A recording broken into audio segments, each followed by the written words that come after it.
समृद्धि सबका अधिकार है, जन जन जन जन जन कल्याण है, मुद्रा से बढ़ता व्यापार है, अपनी पहचान है, अपना आधार है, भ्रष्टाचार अब निराधार है।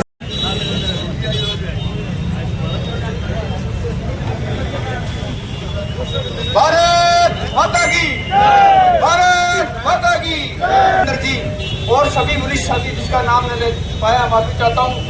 अब मैं निवेदन करूंगा परवीन पोपली जी से, जो यहाँ के मेयर है, 2 शब्द आत्मनिर्भर के बारे में बोले।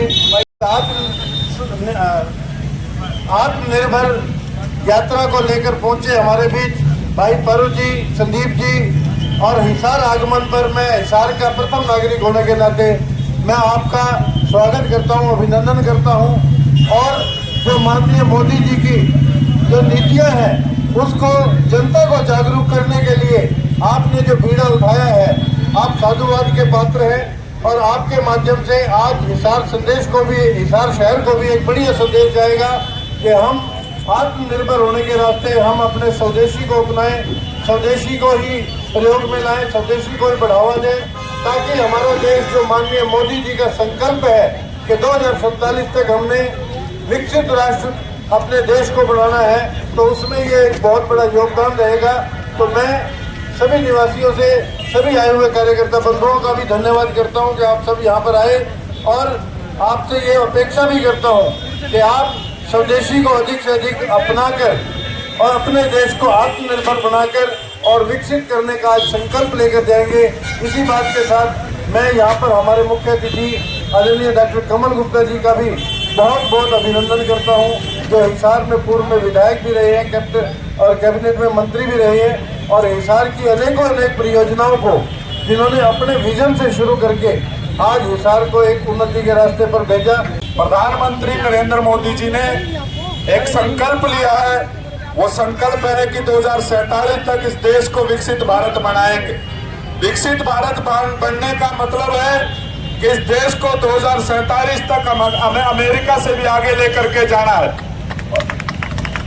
और जब कोई विकसित भारत का संकल्प प्रधानमंत्री जी ने लिया है तो उसका रास्ता आत्मनिर्भरता से होकर के गुजरता है, और आत्मनिर्भरता का रास्ता स्वदेशी से होकर के गुजरता है।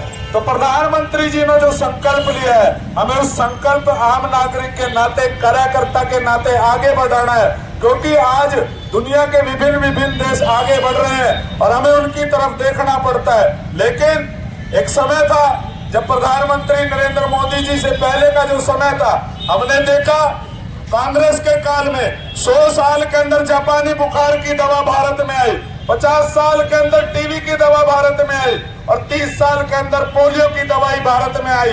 आत्मनिर्भर भारत संकल्प अभियान रथ यात्रा 7 तारीख को कैथल से चलकर आज हिसार पहुंची है, और आज नागौरी गेट पर इस विधानसभा के आपके पूर्व विधायक मंत्री श्री कमल गुप्ता जी, जो 7 दिन 24 घंटे आप सब लोगों के लिए उपलब्ध रहते हैं, ऐसे कमल गुप्ता जी का मैं बहुत बहुत अभिनंदन करता हूँ, स्वागत करता हूँ।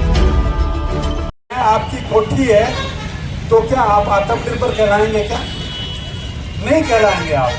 आपका स्वास्थ्य खराब है, बाकी सब चीजें ठीक हैं, तो क्या आप आत्मनिर्भर कहलाएंगे? क्या पहले देश में जब सीमाओं पर सिर काटते थे तो हमारे प्रधानमंत्री कहते थे कि ये आपसी रंजिश है, लेकिन अब 2014 के बाद भारतीय जनता पार्टी के राज में उरी का हमला तो हुआ, लेकिन उरी के हमले का बदला कैसे लिया? 7 दिन के अंदर 7 दिन के अंदर उनकी छाती पर जाके, उनके घर में जाकर उनको बिल्कुल तहस नहस किया। फिर पुलवामा की बात करें, हमारे 78 व्हीकल जा रहे थे और एक ने मानव बम बनकर एक व्हीकल को उड़ा दिया और उसमें हमारे 4 सैनिक मारे गए। दुख की बात है। लेकिन फिर हमने क्या किया? हमने एयर स्ट्राइक करके उनके अनेक अड्डे पाकिस्तान में उनको उड़ा दिया। ऐसे ही पुलवामा की बात, ये क्या नाम, पहलगांव की बात करें, गलवान घाटी की, चाइना से हमने पंगा लिया। चाइना की जो सैनिक की टुकड़ी हम अपनी जमीन में सड़क बना रहे हैं, उसको तकलीफ है कि कहते कि आप अपने एरिया में सड़क क्यों बना रहे हो। और अभिनंदन को 48 घंटे में उन्होंने वापस कर दिया, क्योंकि